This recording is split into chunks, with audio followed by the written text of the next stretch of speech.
Hello, ladies and gentlemen. I am O'Brien McMahon, and this is People Business.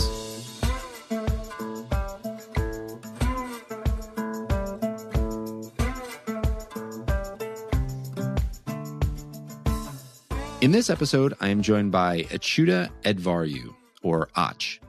Ach is a professor of economics and the director of the 21st Century India Center at the School of Global Policy and Strategy at UC San Diego. He is also the co-founder of Good Business Lab, a global nonprofit focused on rigorous research and action at the intersection of worker well-being and business interests. And that's a lot of what we talk about here. We start there and it wraps up really nicely at the end, talking about the common ground between treating people well and driving business results. Ach's research focuses on firm decision-making and productivity in emerging markets, healthcare delivery in low-income contexts, and the long-run economic impacts of early life events. With extensive work across South Asia, Sub-Saharan Africa, Latin America, the Caribbean, and the United States, he is an expert in what these low-wage workers want and what makes an impact for them and for their lives. He holds a PhD in economics from Yale University as well. Again, really interesting conversation for anyone who works in a blue-collar or more labor, hourly workforce type environment. There's a ton in here that you can take away and apply both to getting more from your people, to improving their likelihood to stay, and to improving the business results, profitability, and growth over time. So really the intersection of doing good and doing well. If you are interested in this topic or any of the other topics we talk about on the show, please share this with those that you know in your networks. Reach out to me through LinkedIn is probably the best way. Always happy to respond to LinkedIn messages, continue these conversations, put you in touch with good resources, that kind of a thing. That's what we're doing here, trying to build community and connection. Here is Ach Adhvaryu. Ach, welcome to the show. Excited to dive in and talk about low-wage workers today, which I think will be an interesting topic. And would love to have you just kind of kick off with a little bit of the origin story of how you came to do the work that you do and to be interested in and research low-wage workers. Yeah, sure. Thanks for having me on the program and look forward to chatting. So I think my interest in this space came from a confluence of professional and personal interest. So on the personal side, I'm Indian origin. I grew up in the U.S., but I used to go back to India a lot as a kid and continue to do that in my work today. And just as a kid, of course, going to India and seeing such a different way of life, different level of incomes and levels of development really left a really important kind of mark on me and influenced the choice to become a development economist. And then I started thinking about kind of what were the most important, interesting areas of economic development to study. And the area of understanding the well-being and productivity of workers really jumped out because it's really where a lot of low-income countries are going to be heading in the next 20 or 30 years. So if you look at the historical arcs of the economies of most high-income countries today, for example, in the U.S., prior to, say, the 1850s, the U.S. was largely agricultural, and that's true of, Western Europe and many other high-income areas of the world today. And then there was a rapid kind of transition to industrialization, followed by services and knowledge economies. And those transitions involved largely agricultural workforce moving into low-wage, entry-level positions in manufacturing and different industries, and then eventually to services industries, and then further up the chain into knowledge economies. And so this transition is happening at a very rapid scale in many low-income countries today. And over the next few decades, you're going to see that accelerate. So a lot of the economic growth in the world is going to be happening in the cities of low-income countries, and that growth is going to be on the backs of workers who are entering for the first time into the labor force. And that transition is monumentous, and it's really a driving force of economic development, but it's extremely bumpy, and there's lots of frictions there and lots of ways in which those individuals may not be treated fairly or may not be given the rights that they deserve or the wages that they deserve. And so how do you kind of make sure that we're generating this economic development over the broad arc while still kind of valuing the lives, the rights, and the work of those individuals who are kind of the engines of that growth? That's the sort of core question that I ask in my work, and that was really appealing to me from the start. Yeah. Oh no, I love that. Well, I'm curious. I think you and I are roughly the same age, give or take a year or two. If you've been going back and forth to India your whole life, like, what is the transformation that you've seen over the course of your life within India? Like, what was it like when you were going as a little kid, and what is it like now? Oh, I mean, it has obviously transformed dramatically in my, whatever, 35 to 40 years of regular visits to India. As a kid, I remember seeing for the first time, very poor homeless populations in cities. We used to go out to my grandmother's village and see, my grandmother's sister and her family. They all lived in thatched roof, mud floor huts, and we all ate outside on banana leaves. It was like a very quintessential village experience. And you find that sort of less and less and less today.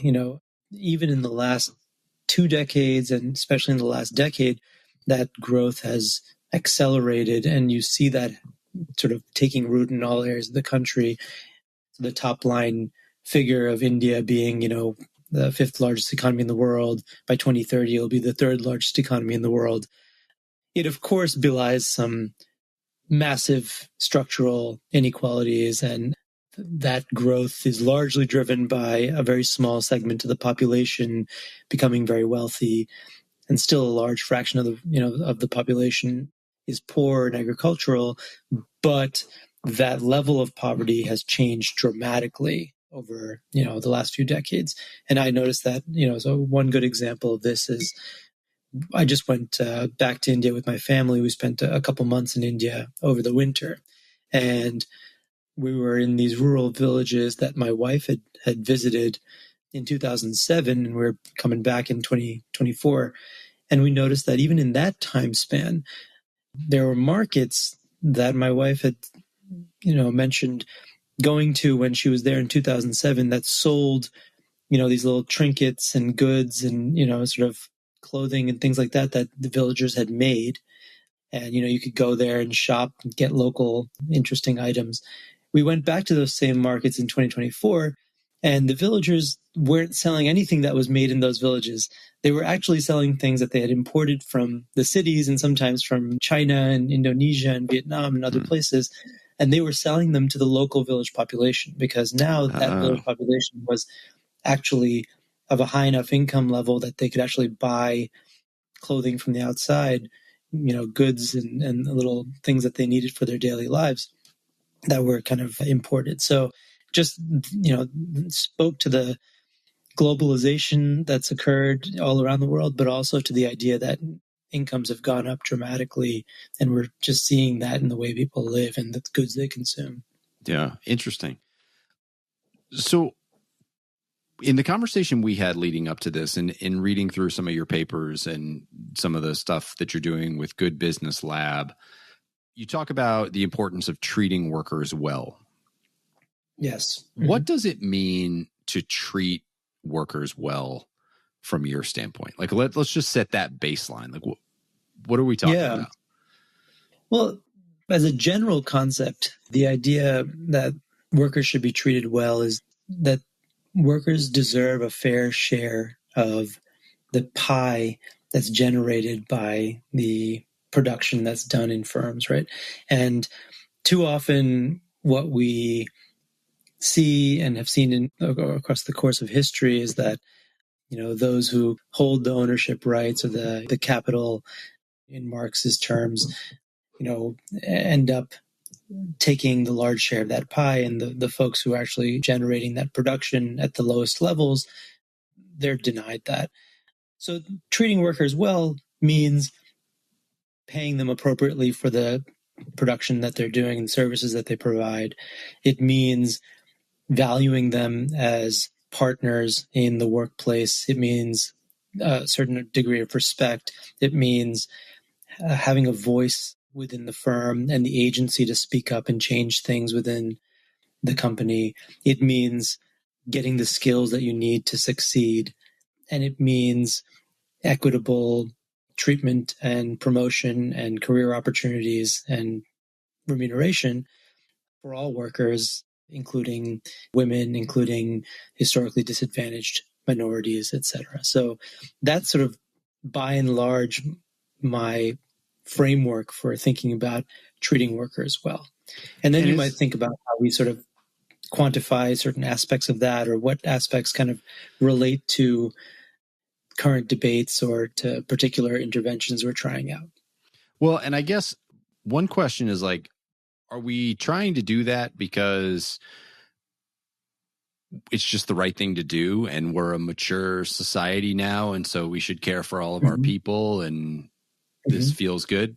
Or is there some financial reason that we should be doing this and we should go to the people who are hoarding more and maybe not treating people well and saying, hey, there's actually a monetary business case to doing this, to changing your behavior?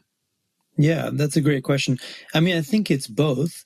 And I think we have matured in the global conversation, as well as, the conversations in many countries. If you look at least the preferences of voters as they are codified in the law, right? Labor rights are front and center in almost every country. And those rights have kind of grown over time, and we've seen that, kind of trickle down from the highest income countries to other parts of the world. And I think that ultimately part of the kind of economic motives of all the stakeholders in this ecosystem are also motivated by that common sense of, we want to do good by everybody and have that feeling of a just workplace, right, for everyone. So I think that is part of it. But what we find all too often is that when it comes to the short-term incentives and career concerns of C-suites and of even of boards and of the kind of ultimate shareholders in large corporations, we are at the end of the day motivated by the bottom line, and that makes a lot of sense. A lot of people argue that that's how it should be, right? If we want to kind of drive economic growth, we need to be single-minded in our devotion to profit.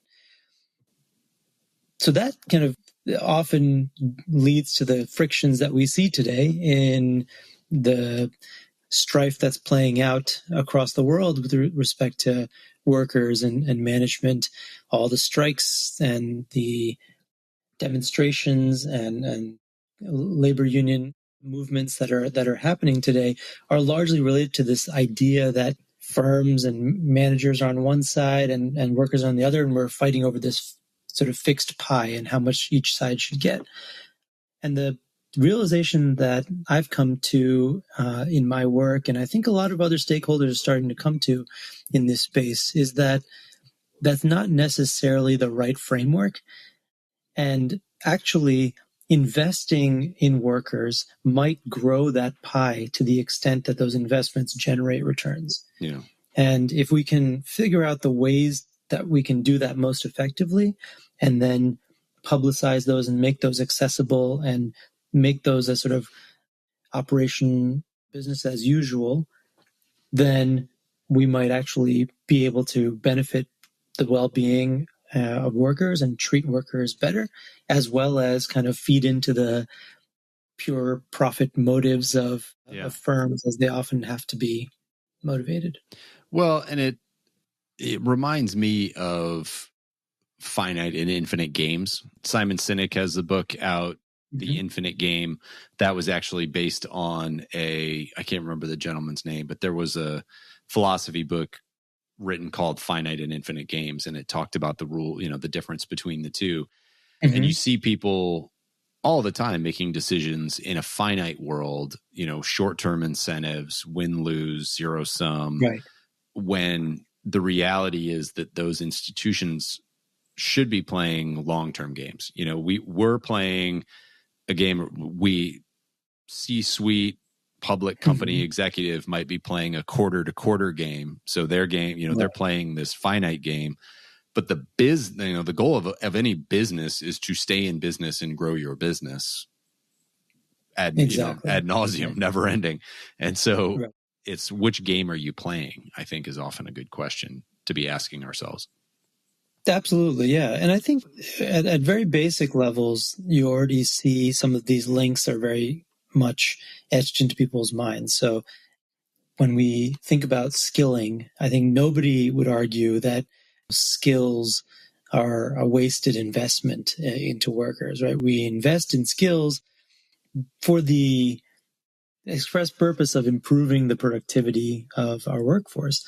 And I think the idea is, how do we broaden from a potentially narrow menu of things that fall into that category and really open people's horizons and think about different ways of investing that you may not have thought are impactful for your workforce in terms of generating ROI, but it turns out are quite effective. And by the way, also along the wayside, we might discover things that we think of that are maybe welfare improving and productivity enhancing that really are not.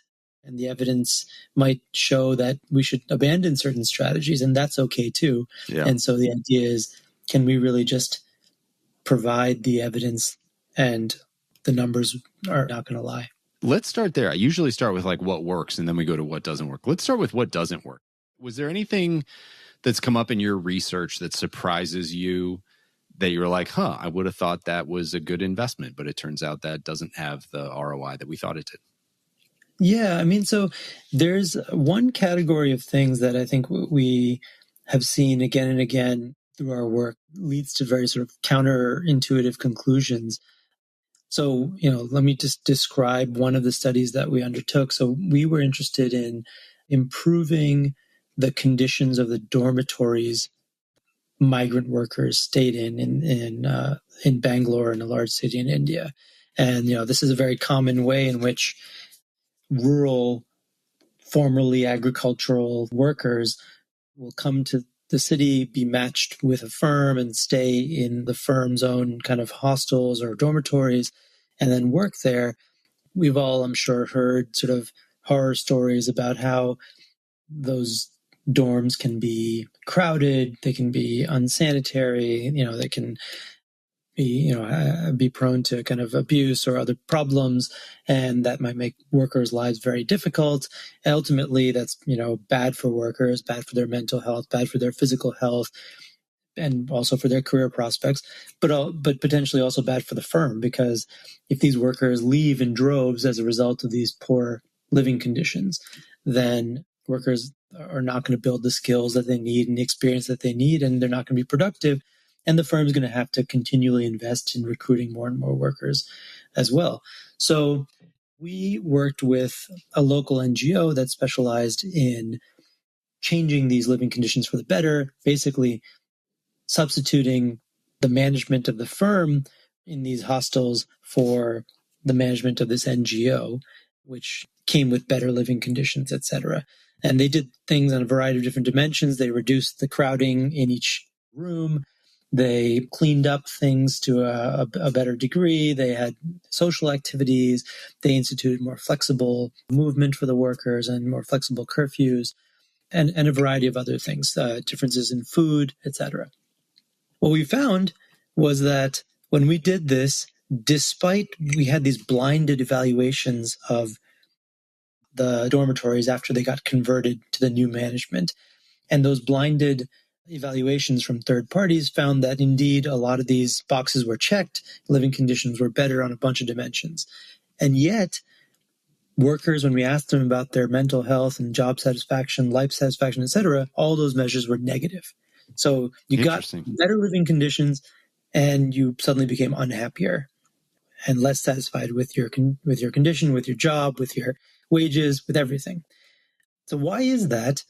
And we started investigating, and I won't bore you with the details on how we did this with the various, separate samples, etc. But essentially what we found was that the NGO and the firm did a very poor job at managing expectations well. And in the kind of lead up to this management changeover, they built up expectations a lot with folks about how their lives were about to change, how conditions were going to get better, all the various things that they were going to provide.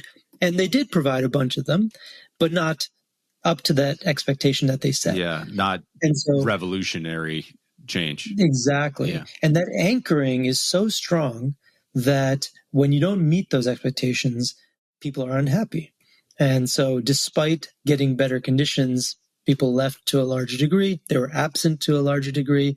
They were unhappy according to our survey. So this was kind of revelatory that expectations play just as important, or maybe even more important, a role in dealing with workers and their well-being than as compared to the actual intervention being offered. Another area where we were able to harness this in some way, learning from this initial example, is with wage setting and wage increases. Yeah, this was something I was going to ask you about. So, yeah. Yeah. So, we noticed this very funny thing that happens every year in India. The federal government sets a new minimum wage schedule for various kinds of workers, and then the states sort of revise that schedule according to their sort of local price indices and things like that. And then they put it out for all firms, and all firms have to comply. Most firms that hire entry-level workers basically just pay workers at what the government has set the minimum wage to be. So there's very little firm decision making that happens in terms of sort of paying more than the minimum wage. What we noticed is that every year when that minimum wage schedule comes out and firms start paying their workers more, right? Every year it increases. There never, I think, actually been a minimum wage decrease year on year. And that's just keeping up with inflation or whatever. Yeah. You find that workers leave in droves, and there's protests and all kinds of negative stuff. Huh. And it's interesting because you're getting paid more, right? Like month to month. In May, I was earning $500, and in June, I'm earning $570, and I'm really angry about it, right? Yeah. So why is that? And it's because workers' expectations tend to be much higher in terms of the anchoring that they have for the new wage schedule. So for some reason, there's over-optimism about what the government is going to do every year. This is going to be the year. This is our year. This is the year. And just for fun, the government does every 5 years or so do a larger wage increase. And that probably results in what's happening here. Because if you see one that's really big, then you're hoping that that's what every year is going to be, maybe. Yeah. So we actually asked workers about this and got their wage expectations and quantified the size of that exit effect. So if you were really far in your expectations, you are very likely to leave the firm, even though you're earning more. Yeah. And then we sort of generated intervention to counter that. But so if I had to kind of one big learning in terms of what might constrain this kind of idea of worker well-being and what works and what doesn't, is that firms really need to be careful about expectations and the incredible extent to which workers often anchor to those expectations. So setting expectations and setting them improperly, is really, really critical. So you skipped over the intervention part, but I think that's critically important. So what were the interventions that helped reduce that turnover? Yeah, so I've done a bunch of kind of investigative work in this space, and it led to the idea that economists and political scientists and sociologists have been studying for more than half a century, starting with the seminal work of Albert Hirschman, and that's the idea of worker voice or agency. So the idea is simple, that if I feel like I can speak up within my organization and make a change, then I'm less likely to leave. If I feel like it's impossible for me to speak up, or that whenever I do speak up, nobody's listening, then I'm less likely to stick around. Yeah. Right. So this is the basic sort of trade-off between voice and exit in the workforce. And that applies to everything from, your sort of relationships to your, who you vote for and where you live, to the kinds of products that you buy, et cetera. So all of that can be parsed through this framework. We want to feel heard at a basic level. Exactly. We want to feel heard. That's right. Exactly. And so what we hypothesized was that if workers had the opportunity to voice their disappointment at this critical time, then it's possible that might kind of decrease the extent of exit that we see after the wage increase. And so we implemented this experiment, and we had a very simple mode of expressing voice, which was just a satisfaction survey. So we polled a randomly selected group of workers on how satisfied they were with various dimensions of their lives, of their work environments, of their bosses, their wages, etc. And we did this right after the wage increase. And then we observed whether those workers left to a lesser degree, or there was less turnover in that group compared to the randomly selected control group. And indeed, what we found was that there was substantially less turnover and absenteeism in the months following the wage hike because of the intervention. And so just a simple satisfaction survey. And by the way, people were not very satisfied, as I kind of indicated before. They were very unhappy with the wage hike. They were very unhappy, and that led to sort of generally low satisfaction levels with their bosses, their work environment, and a whole host of other things. And yet just voicing that was enough to keep them there at a higher rate. Yeah, because I've heard people all the time talk about, we don't want to do a survey right after we give some kind of wage increase, or, right after bonus season, because if people are going to be mad and we're going to see it, and it's going to skew the survey results.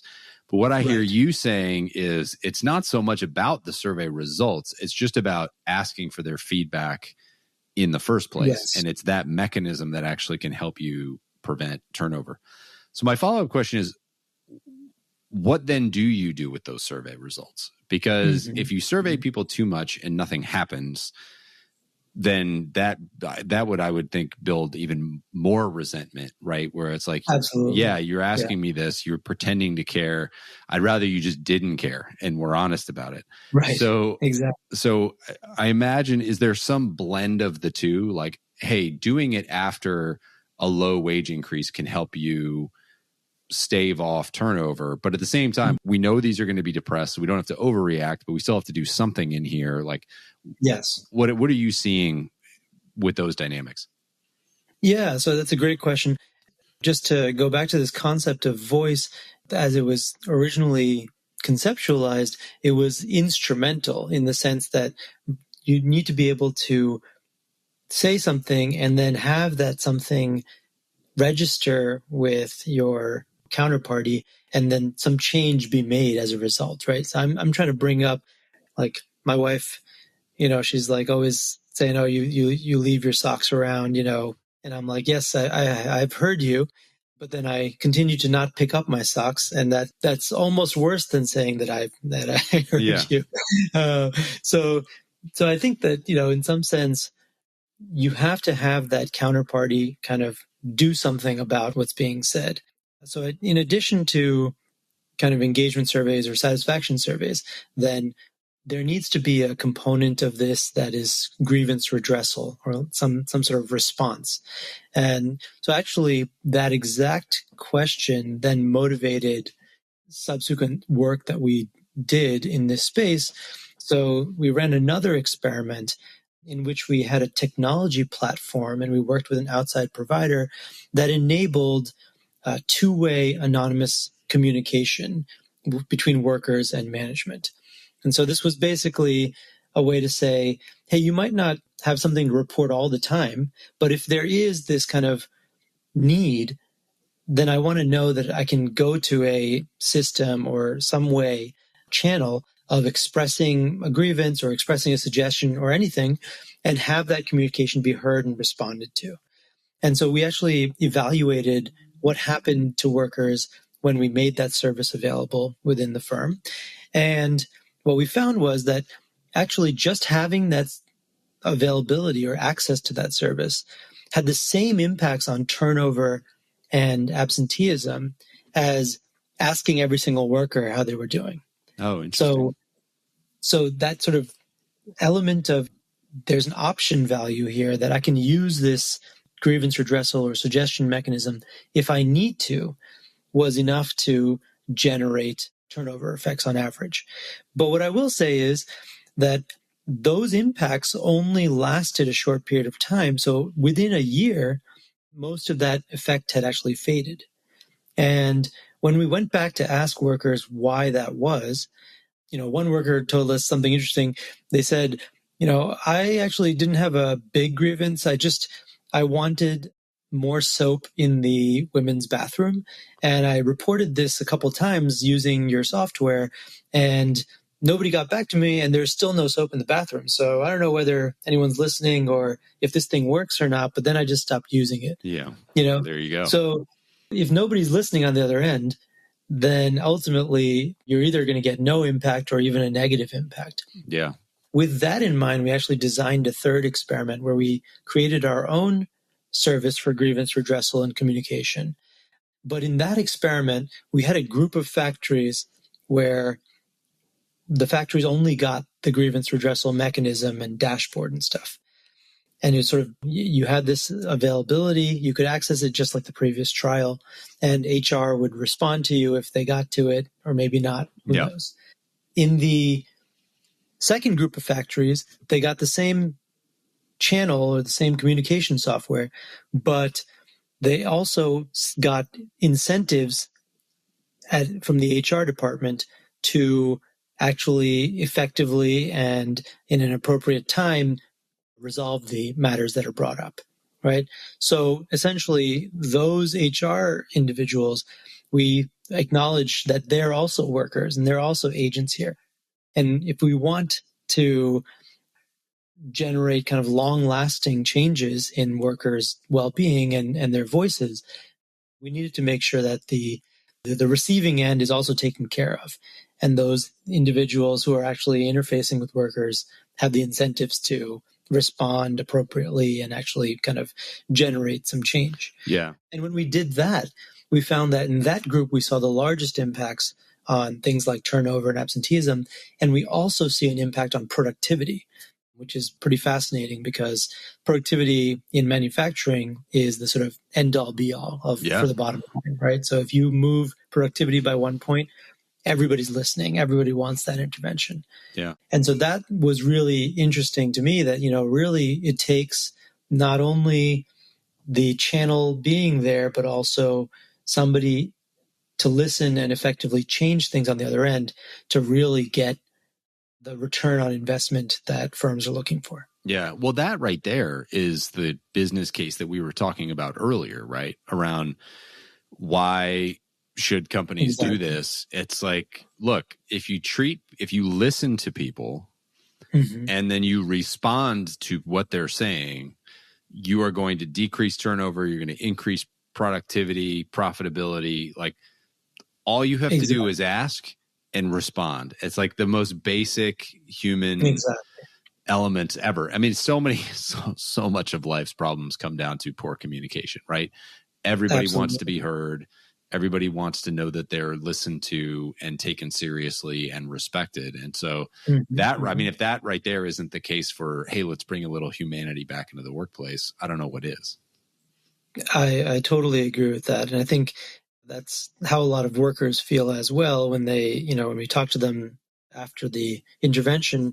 I think that one of the biggest pieces that they appreciated was, I now have a voice. I'm playing a part in making this workplace better, in kind of shaping my own kind of role here. And I think that is intrinsically very valuable. Yeah. Yeah. What are some of the other methods or interventions that you have seen, I guess, both improve the profitability side, improve, performance and retention, all that, but also improve employee satisfaction? Like, what are the things that low income workers are really seeking that move the needle? Yeah, absolutely. So a lot of the work we've done has focused on skills because, as I mentioned earlier, I think it's an area where nobody would bat an eye, right, from either the worker perspective or the kind of firm management perspective if you said that skills could have large returns both for workers. Yeah, you say that, and yet training budgets get cut all the time. Yes. Yeah. And so, and then there's also the question of like, well, which skills? This is manufacturing. Yeah. Hey, we've taught them how to make a widget. Like, we've taught them how to do the job that they need to do. What other skills do they need?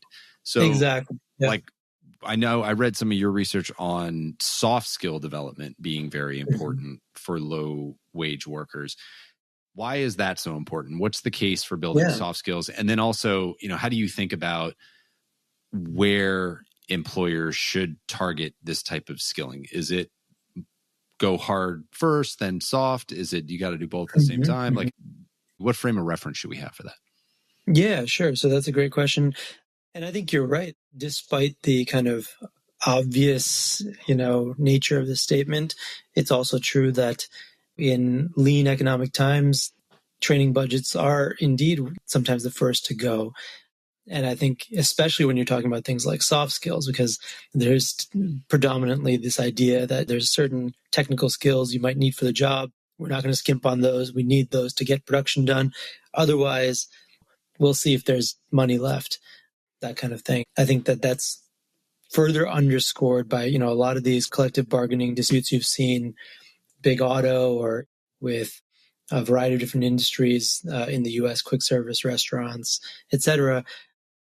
There's a lot of talk over what are the skills that are going to be necessary for the future of work, where technology would take over with robots or AI, et cetera, will take over a lot of rote tasks. In that kind of setting, what are the skills you need for the workforce to succeed? And still, there's a lot of debate over how much should we allocate towards those skills. And what we argue is, we've focused for a long time on soft skills at Good Business Lab and in my own research. And the basic idea is that for the white collar workforce, it's pretty self-evident that if you want to be a good team member, you want to be a leader, you want to be conscientious and manage tasks effectively, you want to, interact well with technology, and you want to be a good people manager as well. Those are all skills that very hard for a computer or a robot to do. And so, those you're sort of future proofing, as well as kind of, this is just an important piece of getting work done in a white collar environment. I think there's more skepticism when it comes to blue collar settings, where workers are sort of often treated like the widgets they make, right? Yeah. You get in there, you're like trained in some basic skills, technical skills, and then you're put on a production line, and then you're told to make 500 sleeve attachments or 1,000 button attachments per day, and that's your job. So why would soft skills play any role there? But what we observed just walking through these factories and observing how production actually takes place on a line is that these workers are not just widgets, right? The production line is a team, and there's 50, 70 people on that team. They're all interacting because the fabric has to move from position 1 to position 50 to make a t-shirt. And that's true of most manufacturing settings. There's lots of hands are touching each and every product that's made.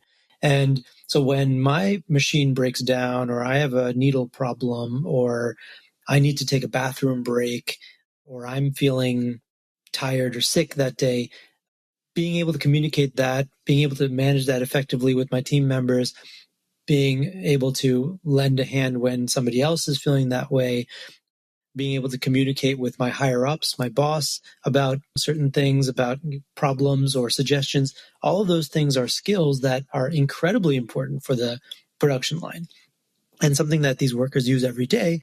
And by the way, something that even if 10 years from now there comes along a machine that can make a t-shirt without any human touch, or a machine that can create a children's toy without any humans actually involved, you'll still need these skills in other roles in the workplace. Yeah. And so we've thought for a long time that soft skills were very important for frontline workers. There's a lot of skepticism, but we decided to sort of test this proposition anyway. And indeed, what we found when we implemented a soft skills training program that was developed by Gap Inc., it was called the PACE program. It was their flagship sort of CSR initiative, and we experimentally evaluated it in garment factories in India. We found that there was a massive productivity improvement as a result of the program, on the order of about 18%. Wow. These workers were incredibly more productive. And the reason was that they were better team members. They were better communicators with their bosses. They were better at reporting problems and lodging suggestions. And as a result, they were put in charge of more complex operations, and their teams were much more productive. So that was our first foray into sort of proving out this idea that soft skills might be very, very important. We then did an experiment with one level up from the frontline worker, which is basically kind of the line supervisor in a manufacturing setting, right? And it's kind of much more self-evident why soft skills might be very useful in that environment, because you're in charge of this throughput. You got to come up with 800 widgets at the end of the day. You have 50 to 70 people. You've got that many machines. You've got a lot of stuff, product flowing back and forth. How do you manage all of it? That's really, really hard. Yep. And requires a lot of different soft skills and managerial skills. And despite that, often in manufacturing settings, supervisors are frontline workers who have been productive, who have just been promoted up. So, O'Brien, you're a very productive member of our team. Today, you're stitching, a shirt sleeve onto a shirt. Tomorrow, you're managing 70 people and you're responsible for delivering 800 shirts to Gap. With no additional training. Yeah. Right, with no additional training. You can see why that might not work so well, and that might generate low productivity. So we worked with the same garment firm and developed our own training program for managerial and soft skills for these supervisors. And we showed that had tremendous returns in terms of the productivity of their lines, as well as the pay of the managers and the workers on that line. What do you mean by that? So when you're more productive, in most manufacturing settings, there's some component of your pay is performance-based. And so, when you hit certain productivity targets, you're much more likely to get a bonus. And so when these lines became more productive, the managers earn more, the workers earn more, and the sort of pie grew and everybody benefited. Yeah. So that's just one of these examples. It was a no-brainer where this should definitely be added to the menu of things that grow the pie and generate improvements in well-being that translate into improvements in productivity. Yeah. It reminds me, I've listened to, over the last couple of years, a lot of military veterans, especially in and around special operations, talking about just the culture in the military and the misconception that it's just order taking all the way up and down, and that, the person above you gives you an order, you say, yes, sir, yes, ma'am, and you go out and you execute that no matter what that order is. And especially in the special operations community, these missions can get you killed if you don't prepare the right way, and if they're not really well thought out. And so from my understanding, I've never been in those communities, but my understanding from what I've heard from several different sources is, the amount of pushback that you actually get in those communities is pretty high. And if you are going to lead those people, you actually have to have these soft skills developed. You need to be able to listen. You need to be able to be humble enough to solicit input and implement good ideas and have the best ideas rise to the top. And you need to treat people well so that they feel good. You need to bond the people on the team so that they're all working better together and performing better together. Like the elements of teamwork in a special operations group in a military setting are the same elements of teamwork in a line in a factory or on an executive team. Like humans are humans, and the elements of what makes good teamwork, what makes good communication, like it's really all the same basic stuff. And that's a really interesting example. I wasn't aware of that, but that makes a lot of sense to me, that these skills are sort of universal. And that also is kind of appealing from the perspective of knowing that as these economies transition, as sectors go up and down with global trends and demand, the garment worker of today may not be the garment worker of tomorrow. Teaching you how to make that extra stitch is maybe not as valuable as teaching you how to be a good team player, a good leader, a good communicator. Yeah. The other thing, I've said this on here before, probably ad nauseum for anyone who listens often, is it really hit me in raising our young children that everything is a skill. And I think we take for granted the fact that a lot of what we're talking about, listening, humility, that these things are skills. And we just said, well, we're human beings. Just treat them like a human being. Like, you should know how to do this.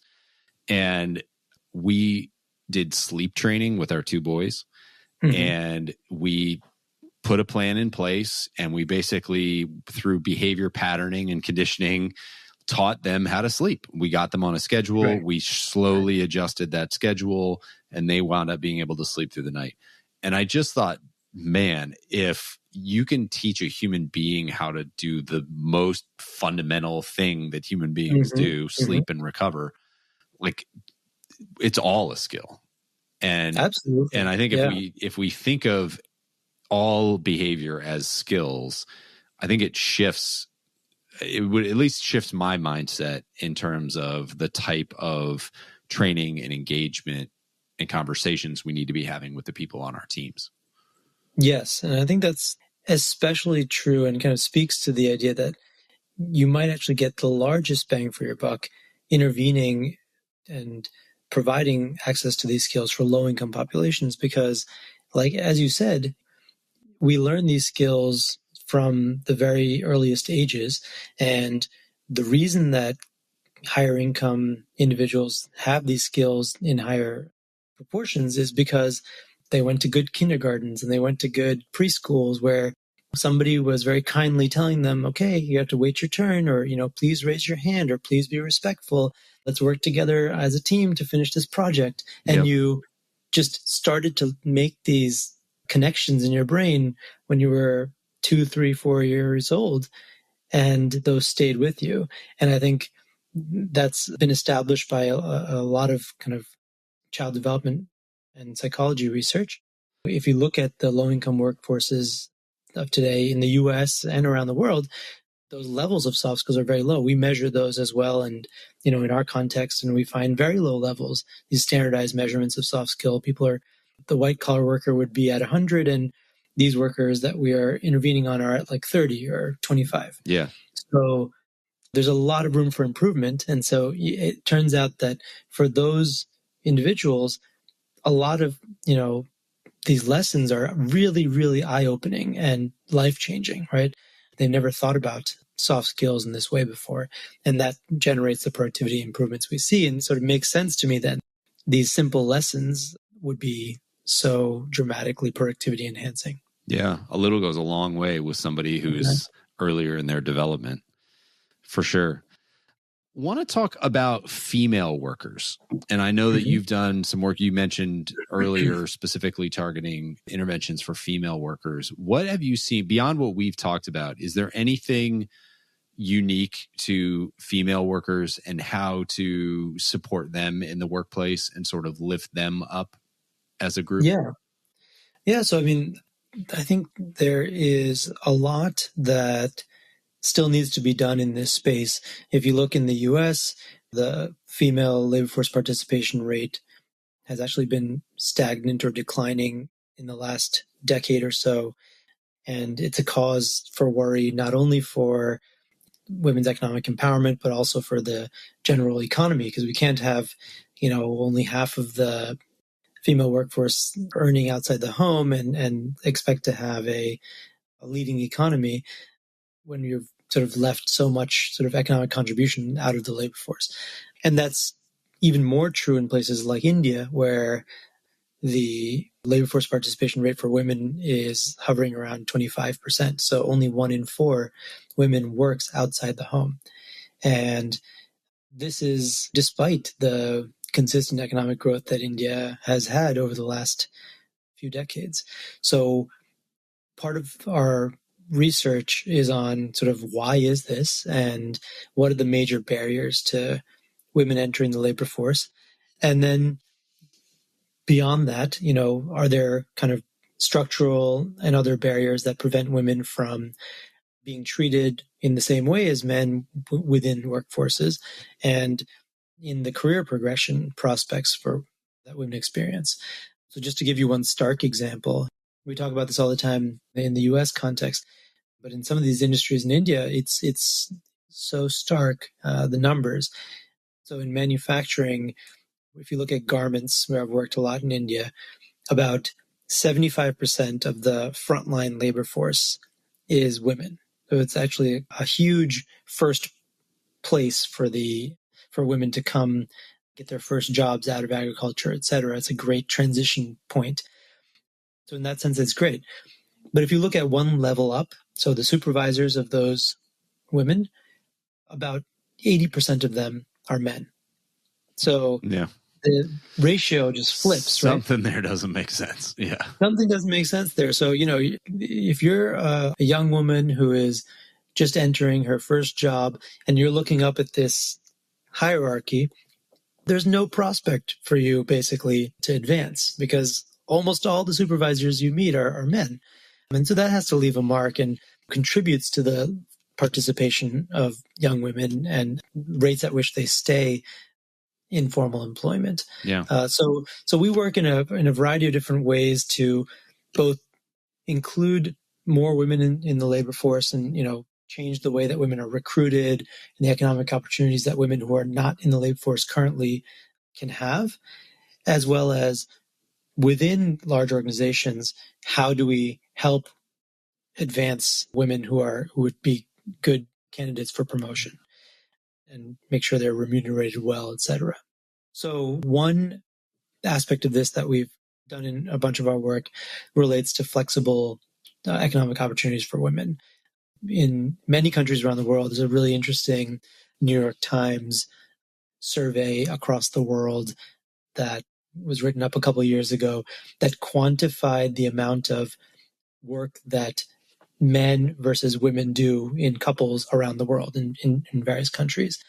And there's a few stark things that come out of this. One, across the world, even in the most egalitarian countries, and you can probably guess which ones they are, but they're all in Northern Europe, women are doing more of the chores at home than men.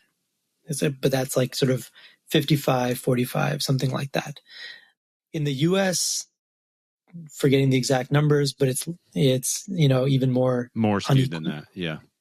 And then in places like India, it's like 90-10. Or very close to zero work getting done in the household by men.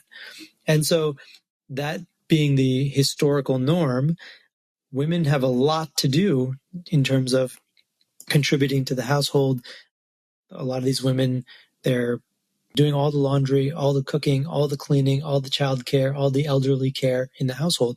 So what that means is that it's almost impossible for them to hold a 9-to-5 job. Yeah. I can't possibly go in and do it, or that makes life really, really hard. So flexible opportunities, including work from home opportunities where women can multitask and do things like work a little bit on the side while watching a pot of rice boil or taking care of their kids. That is a solution that's sort of halfway or a second best in the sense that women can get access to economic opportunity in the strictures of the sort of historical norms that currently confine them, with the hope, of course, that those norms themselves change over time as well. So we're doing a bunch of experiments around that area of inquiry, and whether that's feasible, whether women like taking up those opportunities, whether those are real earners in terms of are women using them to generate substantial income, and whether they can, be parts of larger supply chains, right? Not just sort of philanthropy or small scale work, but can you integrate that kind of work into a larger kind of economic framework? Yeah, I'm interested to hear what the response is from women and whether that is a liberating thing or is actually an added stress where it's like, now I take all the work I was doing and I was using that as my excuse not to go out of the house because I was so busy. And now now that excuse is gone and now I have to add even more work to this. And I'm not getting any more help. And so now this is more of a burden. So I would be curious to see which way it goes. I would not smart enough to guess one way or the other, but I could see our it going experience has been overwhelmingly that women really want these economic opportunities. Okay. And they've got a bunch of time, but they're constrained in that time being in small chunks and also while multitasking. Yeah. So they, and then there's also, depending on where you are, there might be norms against women traveling very far to work and things like that. So that also constrains women in terms of where they can actually take part, in economic activity. So providing activities within the home, and that can be done in flexible chunks of time that can do it and set it aside or do it while doing something else. Those are highly demanded. When we do our experiments, of course, we're not foisting these opportunities on anybody. We're sort of saying, are you interested? And we always get 100% interest. Nobody turns down being in the studies. And, our results suggest that the earnings are quite substantial. So that indicates to me that there is this kind of latent demand for this sort of work. And we just need to be creative about the ways that we reach into people's homes to be able to provide those opportunities. I think things like technology are making that easier. So a lot of work can be done remotely, as we've all seen from, the world changing because of COVID. And that just means applying some of those insights that are now very commonplace in the kind of white collar world into sort of lower skill environments. Yeah. Well, one more question. I had this thought early when you were talking, but I was like, I'm going to save this one to the end. Mm-hmm. It seems to me, take political party out of this, because I'm going to use the term progressive and liberal, and I don't mean that from like a Republican or a Democrat. Mm-hmm. But there's an element that what we're talking about here is the workforce becoming a more liberalized place. And I heard somebody use a definition for what it meant to be a liberal as wanting everybody to live their most free and capable life without restriction. And I thought that was interesting. And so that's kind of what I hear you saying is like, we need to continue to unburden workers, make them feel heard, humanize them. And a lot of that can be in the face of some more conservative historical culture or policy. Do you, as an economist, do you see are businesses driving politics to become more liberal or progressive? Do you see that the politics need to get there for the businesses to be allowed to do it?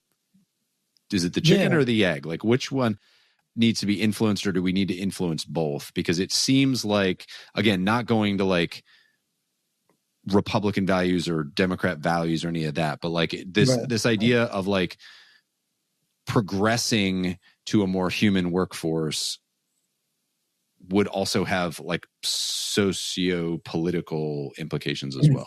Mm-hmm. Yeah, I mean, so I actually find this debate really interesting, and the way it tracks differs based on the kind of political systems and the leanings of the particular country that we're thinking about. But in the US, for example, it's certainly the case that by and large, Democrats have historically glommed onto labor rights and, are supporters of labor unions and I've taken the sort of mantle of the worker, and Republicans have by and large, taken the mantle of the business side of this. And so in some sense, like we have co-opted this, caricature of labor versus management and like put it into the larger political system as Democrat versus Republican, and these are the two sides duking it out in the realm of politics. Well, and it's funny to see that flipping now, right. Well, I mean, and so it's, I mean, I don't know, flipping in terms of the rhetoric, maybe not in terms of actual legislation. Yes. But I do think that glomming on or that, kind of representation of this kind of caricature of labor versus management in, projecting that into politics ignores what we were discussing earlier, that there's an opportunity here for us to come to a common ground. Mm-hmm. And that common ground is not vanishingly small. It's actually quite large. We can find a whole bunch of stuff that directly benefits workers and has impacts on business profits and is good for business, is good for growth, etc. So, we talk about this with respect to the wage, a lot, and people's debate over the minimum wage, and is the minimum wage going to hurt small businesses and it's going to shut them down, etc. And what I'd argue is that for all of these interventions, and I'm not I remain agnostic because I'd like, the data to really tell us which types of policy should be included here in this common ground. But for a lot of policy, I think that there is some element to which improving conditions, improving skills, improving compensation for workers translates to an ROI for the firm and generates, is good business policy also. And I wish that more people in the political realm would see that, but obviously that's too much nuance for a presidential, put that on TikTok. Yeah. So it's a hard one to put into a soundbite, but maybe people who are more skilled than I am at doing that can hopefully, incorporate some element. But just to give you an example, like we struggle a lot at Good Business Lab, we've in one of the voice trials we did, we actually measured people's inclinations to be interested in collective action, in joining unions, et cetera. Because in India, most work, even in the formal sector, is not unionized. And so unions have a pretty weak standing, but there's a lot of interest in growing union membership from the labor side and a lot of fear in unions growing and their importance growing from the firm side. So we decided to ask about whether this kind of voice intervention that we put in place had the effect either of pushing people towards more action, collective action, and more likelihood of joining a union, or less. And interestingly, we actually find very little relationship there. So I think you can generate improvements in workplace conditions, in the worker condition, in agency, and not influence people's decision-making over this other stuff, which is so hotly, contested and politicized. But we struggle with this a lot with labor rights groups. When we talk to labor rights groups, what they say is, well, you're doing this kind of piecemeal stuff with firms, but that's going to undermine what we're trying to do here, which is kind of do the big picture, we want everybody to be fired up and angry and organized so that we can get some real change. And if you kind of placate workers with these kind of tiny interventions, they're not going to want to do that. And firms, on the other hand, sometimes say, hey, the stuff you're doing is dangerously close to voice. I don't want too much voice, Yeah. So both sides, I think, do have some resistance. If both sides are angry, you're probably in the right spot. doing something Yeah, right. you're probably doing something right. Yeah. Yeah. Well, Ach, this has been a fantastic conversation. I really appreciate you coming on, and I think ending it with common ground between two political parties is a great way to end it. I personally, I try to keep politics out of this, but I will just say that I'm a believer that a lot of answers lie in the middle. And so I love that this ended where it did. Fantastic. We will put in the show notes links to your work, to your research, to Good Great. Business Lab, and anyone who wants to find out more about this, either from a technical side or to learn about these interventions for your own workplace. You can Wonderful. Thank you. dive in there. Just it's been a wonderful conversation, and really excited to continue doing this work and improving worker well-being in a sustainable way. So I'm happy to chat about it with you. Yeah, well, I look forward to seeing the results. And everybody out there, thank you for listening, and good luck putting some of this into practice with your workforce.